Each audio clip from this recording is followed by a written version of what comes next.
Siis, et kas puutusid gümnaasiumis kokku kiusamisega. Tegelikult Mikki suri lihtsalt ära. Ma käisin sellega perearsti juures, kus siis alguses mind lihtsalt naerdi välja. Makedooniast väga isegi, see on niisugune, sest ei räägita väga palju.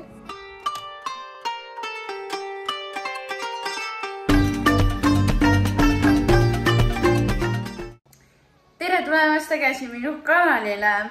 Nagu te juba selle video pealkirjast ka nägite, siis täna tuleb Get Ready With Me video. Ja ma lähen täna lihtsalt tegelikult ühele soolaleivad peale.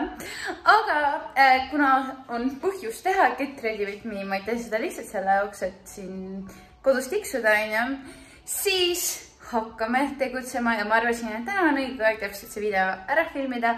Ma küsisin teilt ka, või tähendab, teie küsisite minult ka küsimusi, millele ma hakkan siin jooksvalt tänases videos vastama. Aga hakkame tänase videoga pihta. Ma pesin hommikul juba oma juuksed ära, sest ma tegin trenni ja siis mul läksid juuksed tulnud rasvaseks ja mustaks. Nii et need on mul puhtaks pestud, esimene step on tehtud, aga seda ma niikuinii näidata ei saaks. Aga praegu hakkame siis, kõigepealt siis koorime näo ära ja siis teeme näo maski.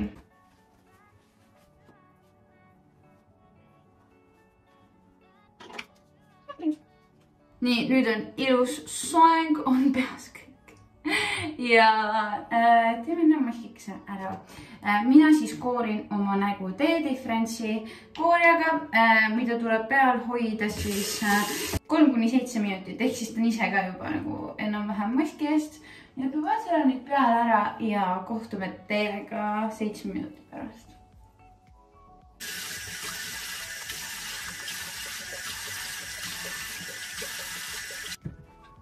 Nii, esimene step on tehtud, ehk siis nägu on kooritud ja nüüd, kus te kuulete seda häält? See tuleb mu kohvimasinast. Igatahes, ja nüüd tuleb teine step, ehk siis panna näomask endale peale.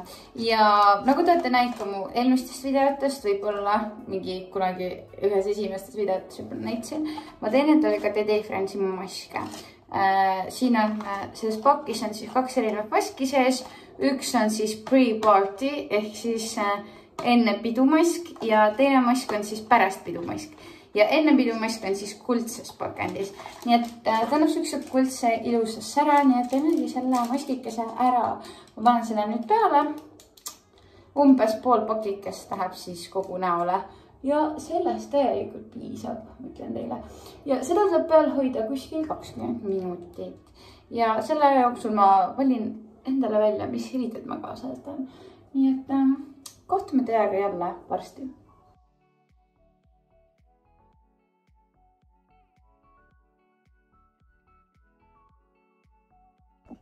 Joo, nüüd on 20 minutit möödas ja peseme selle kõik siis maha.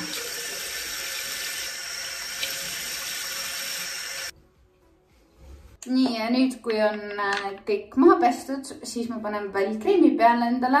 Hetkel ma kasutan, mul on veel seda natukene mingi Oi, see mul on siin midagi. Selline kreem, panen seda endale siia alla. Ma primerit ei kasutagi, ma kasutan lihtsalt täiesti tavalist kreemikest. Vaat nii. Nii. Ja nagu te näete mu peegli peegelduses, siis mul on siin arvuti, kus on mul kõik teie küsimused ees. Ja kohvi, et mul ikkagi jaguks energiat. Igatahes, ma hakkan vaikselt teie küsimustele vastama ja samal ajal teen ma meiki. Enne kui meiki hakkan tegema, siis ma ütlen ära selle, et ma suvel teen endale hästi kerget meiki. Et ma ei tee sellist väga suure põhjaga, sest mul on ka näonahk parem siis ja üleüldse nagu kergemat meiki. Ma ei pane väga palju endale üldse laovärvi ega midagi. Nii, kõigepealt ma panen siis endale concealerit, mis on mul põhimõtteliselt täiesti otsas. Midagi siit tuleb, aga mitte eriti. Panen seda lihtsalt punnikestele. Nii, aga ma üritan samal vastata küsimustele ka. Neid isegi laekus seekord päris palju, nii et hakkame järjest minema. Esimene küsimus on siis, et kas puutusid gümnaasiumis kokku kiusamisega? see on päris hea küsimus.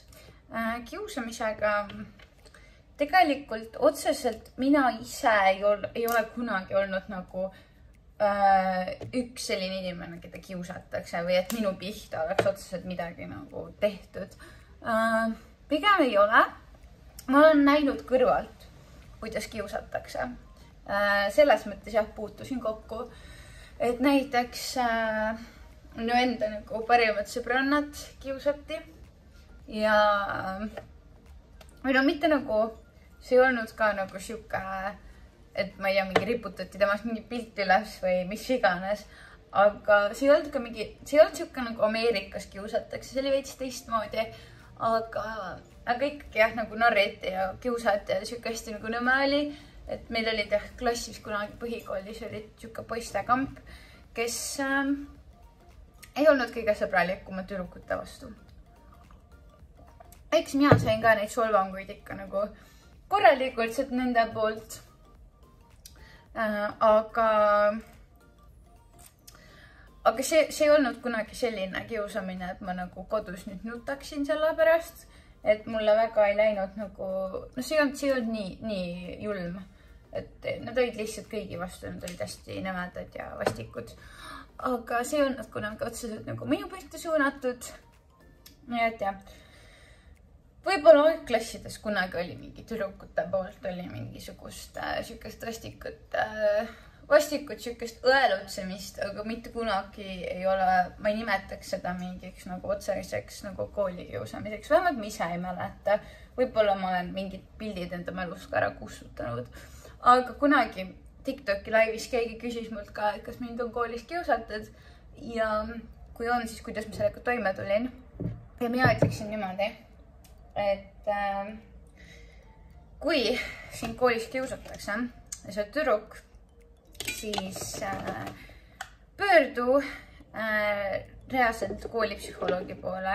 Tema oskab sind väga-väga hästi aidata. Ma isegi olen seal käinud, et kui kunagi tüdrukute poolt algklassides oli siukest õelutsemist, siis mina käisin suhteliselt pikalt koolipsühholoogi juures, et ma mäletan, et see aitas mind päris hästi.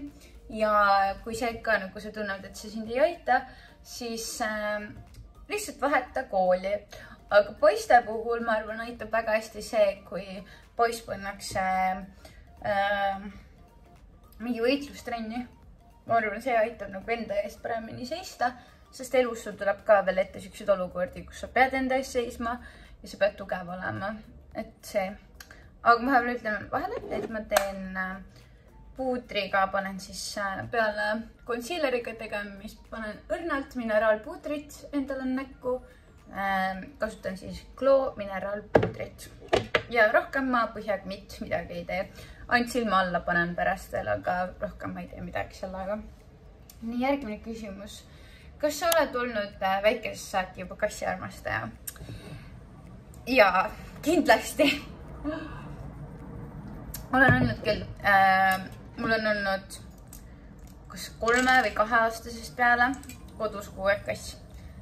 Kui ma olin väike, siis mu vanemad võtsid mulle väikese mustavalge kirju kassi, kelle nimi oli Miki ja temaga koos on mul ka hästi palju pilte tehtud, kuidas ma teda väntsutasin ja kui ta kunagi ära suri, siis ma olin hästi väike ja siis mul vanemad ütlesid mulle, et Miki läks kaduma. Tegelikult Miki suri lihtsalt ära ja ma mäletan ja mu vanemad on ka hästi palju rääkinud sellest, et kui hullult ma seda ikkagi üle elasin, Miki ära kadumist siis, et ma olin nagu täiesti endast väljas, ma olin mitu päeva põhimõtteliselt, ma leinasin ikka korralikult oma kassi, et ma olen ikka väga-väga suur kassiarmastaja olnud terve elu. Ja kui ma kunagi korterisse kollisin 3 aastat tagasi, siis ma tundsin sellest sulle puudust, et mul oleks mingi lemmikloom kodus ja siis me võtsimegi juba poole aasta pärast Sydney, kes istub mul siin tagatooli peal hetkel, teda ei ole näha, aga istub siin. Ja siis me võtsime Britney talle seltsi. Nii et ma olen väga suur kassiarmastaja olnud tegelikult terve elu. Nii, järgmine küsimus. Ma ütlen vahepeal ära, ma teen kulmi, siis Vivenza Po kulmupiesega toonis number 2. Ja hiljem paneme siis siia, joonistan need ära ja panen Vivenza Po kulmukeeli veel selle peale. Nii, mis on sinu vereanalüüside loost saanud? Ja kes ei tea, siis saab vaadata mu üleilmist blogi, kus ma sellest pikemalt räägin. Et mul ühesõnaga oli hemoglobiinitase veres oli natuke liiga kõrge.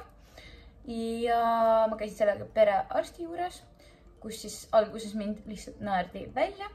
Ja siis ma läksin uuesti perearsti juurde, läksin teise arsti juurde. Tema vaatas korralikult, vaatas, mis proovid on mulle eelnevalt tehtud kõik. Analüüsis neid ja ütles mulle, et mul tõesti ei olegi mõtet praegu rohkem mingit proove teha otseselt. Et mingi teatud kõikumine on normaalne ja see ei ole tegelikult ikkagist nagu nii hullult kõrge, nagu mulle verekeskuses öeldi, et see on tegelikult isegi päris normaalne. Nii, issand kui naljakas 1-3 välja näeb siin. Ühesõnaga, kokkuvõttes selle vereanalüüside loost sai lihtsalt see, et ei ole midagi hullu ja saab eluga edasi minna. Nii, mis on su elusiini kõige suurem tehtud viga? Vau, huvitav küsimus. Ma vahepeal ääristan oma kulmut concealeriga ära, siis teen talle põhimõtteliselt kustutan kõik üleliiks ära siit. Aga kõige suurem tehtud viga. Tead, ma ei ütlekski, et mul on mingisugust otsest nagu hullu viga olnud elus, mis ma olen teinud. Mitte, et ma oleksin mingi veatu inimene. Kindlasti mitte. Ma teen ikkagi ilmselgelt ma teen nagu vigu. See on nagu ilmselge. Aga samas vead. Sa teedki selle jaoks, et nendest õppida. Et seda tuleb nii võtta, et vead õpetavadki meil elus siin kõige rohkem ja kui me ei teeks kunagi vigu, kui me üritaksime neid kogu aeg vältida, siis me ei kasvaks ka tegelikult inimesena nii palju. Aga kõige suurem viga, las ma mõtlen natuke. Ma ei tea, võib-olla see, et kui ma olin põhikoolis,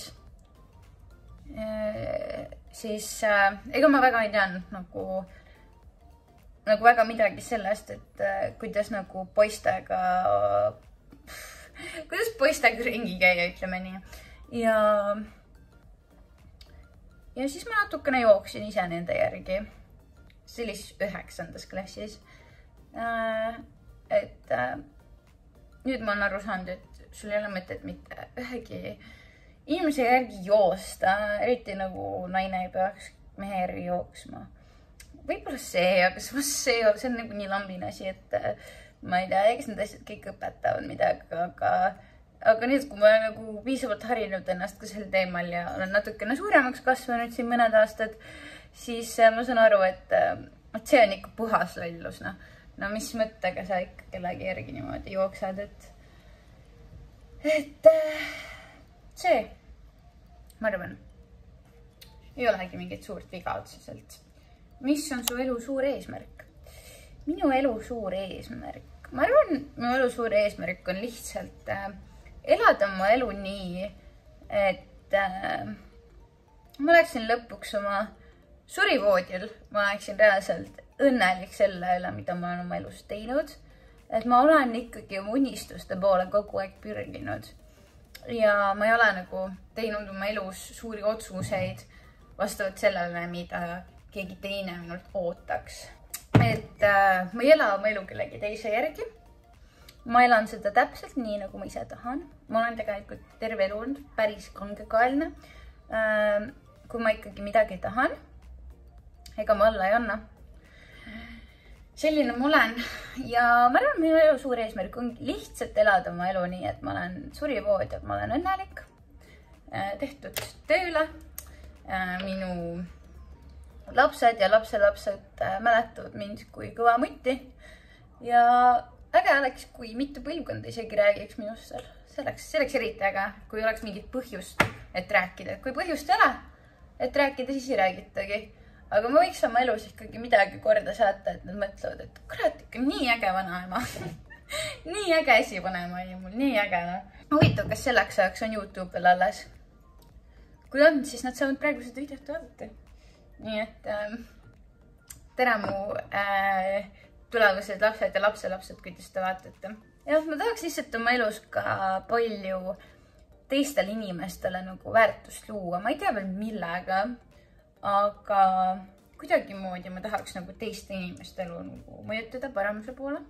See oleks hästi tore. Kulmud on enam-vähem tehtud, praegu näevad suht imelikud välja millegi pärast. Ma ei tea, ühesõnaga liigume edasi. Lao peale ma panen concealerit.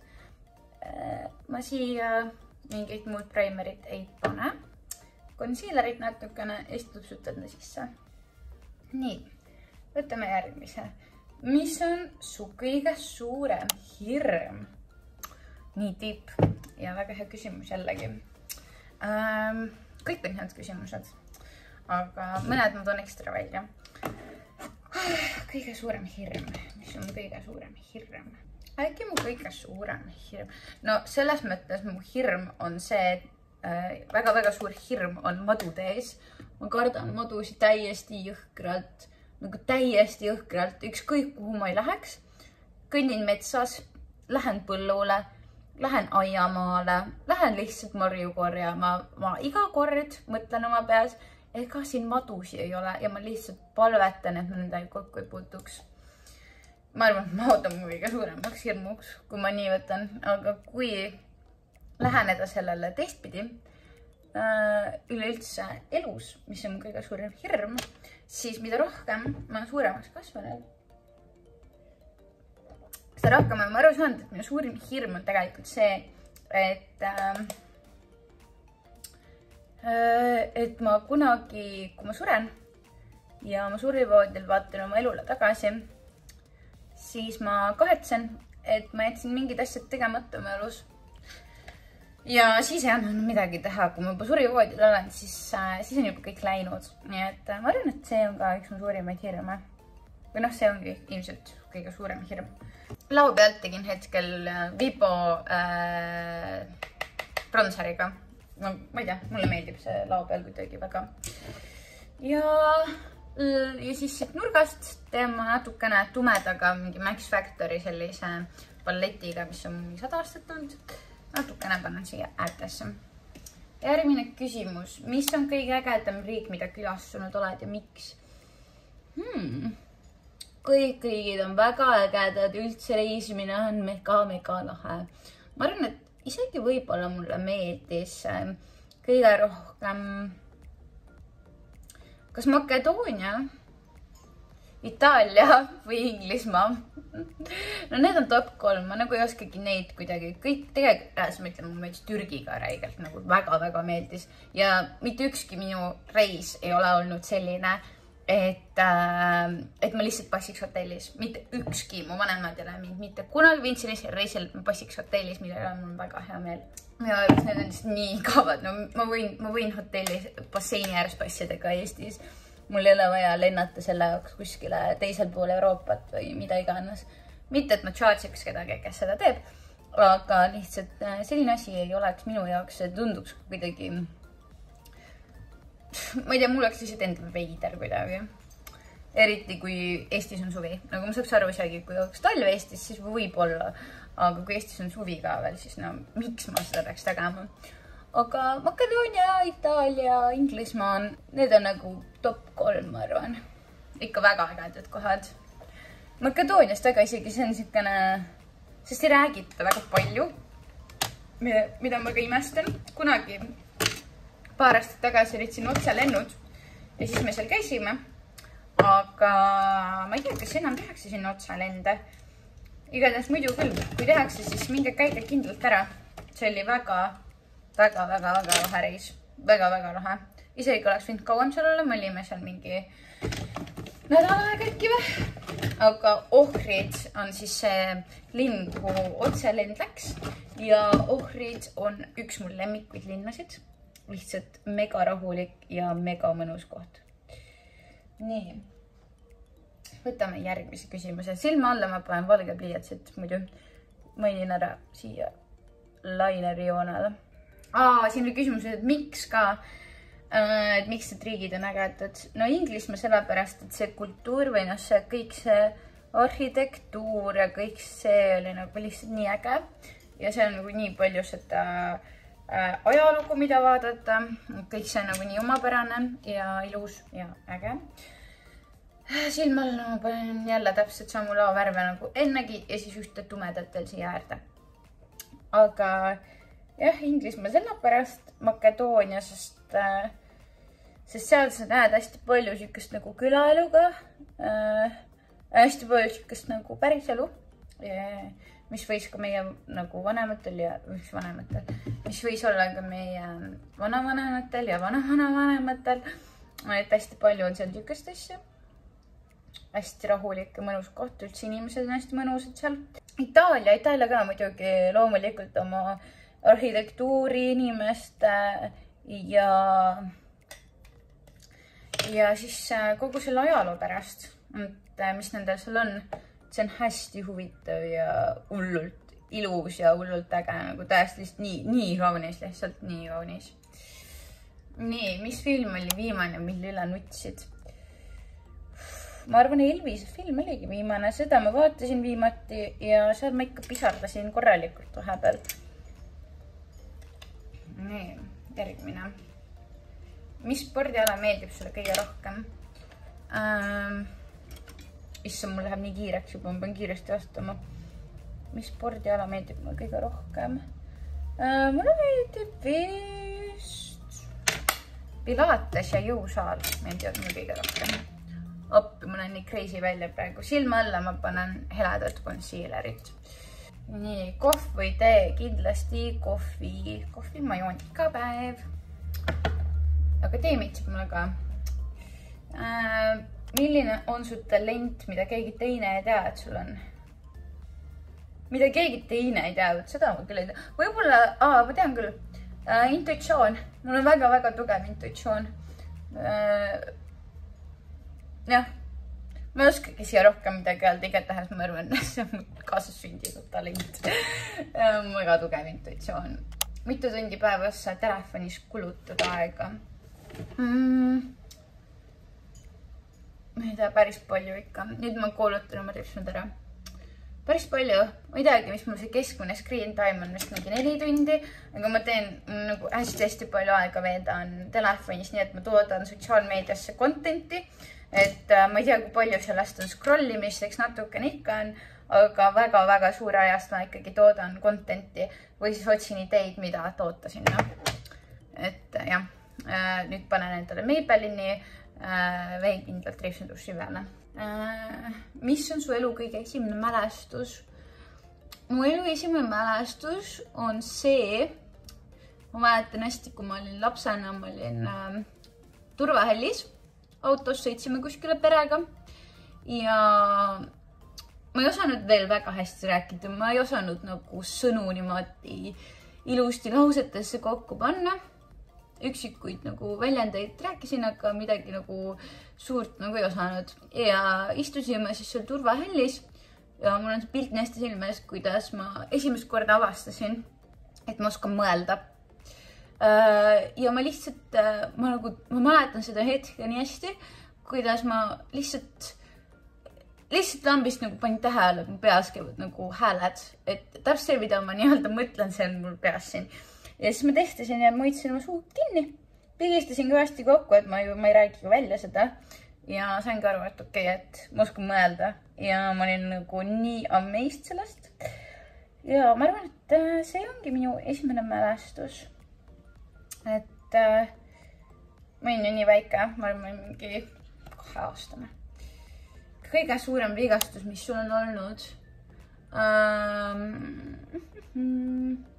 Ma arvan, see oli siis, kui eelmine aasta ma treenisin poolmaratoniks ja siis ma käisin asfaldi peal jooksmas. Ma jooksin päris palju, ikka väga palju, polnud elus kunagi nii palju jooksnud ja pole pärast seda ka nii palju jooksnud. Iga nädal jooksin ikka mitukümmend kilomeetrit ja siis ma vigastasin oma mõlemad põlved ära. Nii et mul oli valus isegi kõndida ja mul tuli päris suur paus siis jõusaalist. Ma ei saanud olla ju põlvete peal, ma ei saanud mitte midagi teha, nagu ma käisin lihtsalt jalutamas siis. Ja ma taastusin sellest ikka mingi paar kuud. Aga jõusaaliga mul nii palju vahele jäänud. Et jõusaaliga ma jätsin vahele äkki mingi paar-kolm nädalat, aga see taastumine võttis ikka jõhkralt kaua aega nagu. Mul oli ikka nii valus, noh. See oli väga hull ja see oli kõige suurem õppetund ka, ma arvan, valus.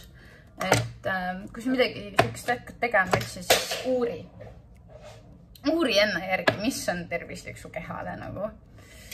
Võtta, küsimused on otsas ja mul läheb suht kiireks ka juba praegu. Ma siin värvin riipsnud ära. Läks silma. Värvin riipsnud ära ja siis me äkki kohe edasi.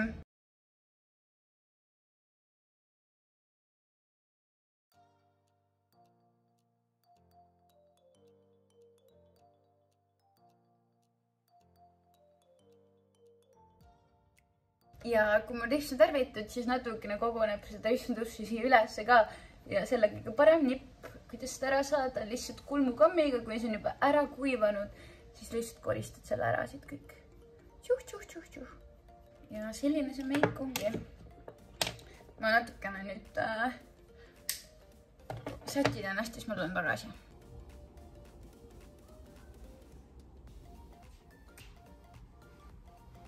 No nii, aga mina olen valmis nüüd minema, Kaspar jõuab varsti koju ja siis me hakkamegi sõitma. Aga selline oligi minu tänane Get Ready With Me video koos Q&A-ga. Mul oli täiega fun seda teha, kui tahaksite veel sellised Get Ready With Me videod näha, siis võtke mulle sellest teada ja ma kindlasti teen ka teile, sest mul on tegelikult ka augusti lõpus sünnipäev tulemas ja siis oleks eriti fun seda Get Ready With Me videot teha. Vot. Aga kuna mul on veits kiire, siis selline oligi meie tänane video. Kui teile meeldis see, visake like, subscribe'ige seda kanalit ja näeme teiega juba järgmises videos. Tšau!